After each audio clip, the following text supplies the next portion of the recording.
think these exercises very simple and of no value, but I promise you in a short time you will notice that you have a much better control over your muscular movements, carriage and demeanor, and that you will find that you have greatly improved your power of attention and can center your thoughts on what you do, which of course will be very valuable. No matter what you may be doing, imagine that it is your chief object in life. Imagine that you are not interested in anything else in the world but what you are doing. Do not let your attention get away from the work you are at.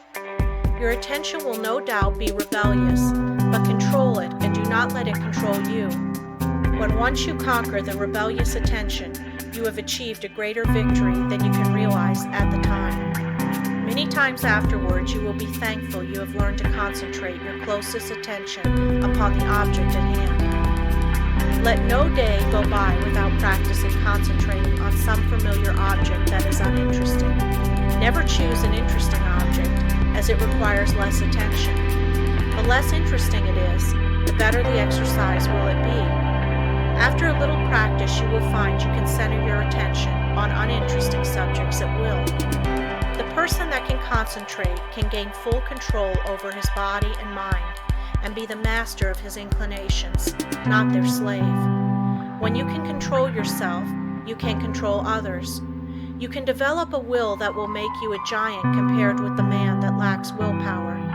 Try out your willpower in different ways until you have it under such control that as soon as you decide to do a thing, you go ahead and do it. Never be satisfied with the "I did fairly well" spirit, but put forward your best efforts. Be satisfied with nothing else. When you have gained this, you are the man you were intended to be. Exercise 7.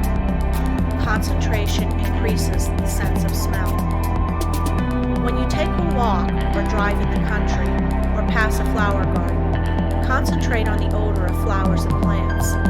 See how many different kinds you can detect. Then choose one particular kind and try to sense only this. You will find that this strongly intensifies the sense of smell. The differentiation requires, however, a particularly attentive attitude. When sense of smell is being developed, you should not only shut out from the mind every thought but that of odor, but you should also shut out cognizance of every odor save that upon which your mind, for the time, is concentrated. You can find plenty of opportunity for exercises for developing the sense of smell. When you are out in the air, be on the alert for the different odors. You will find the air laden with all kinds, but let your concentration upon the one selected be such that a scent of its fragrance in after years will vividly recall the circumstances of this exercise. The object of these exercises is to develop concentrated attention, and you will find that you can, through their practice, control your mind and direct your thoughts, just the same as you can your arm. Exercise 8. Concentration on the within. Lie down and thoroughly relax your muscles. Concentrate on the beating of your heart. Do not pay any attention to anything else. Think how this great organ is pumping the blood to every part of the body.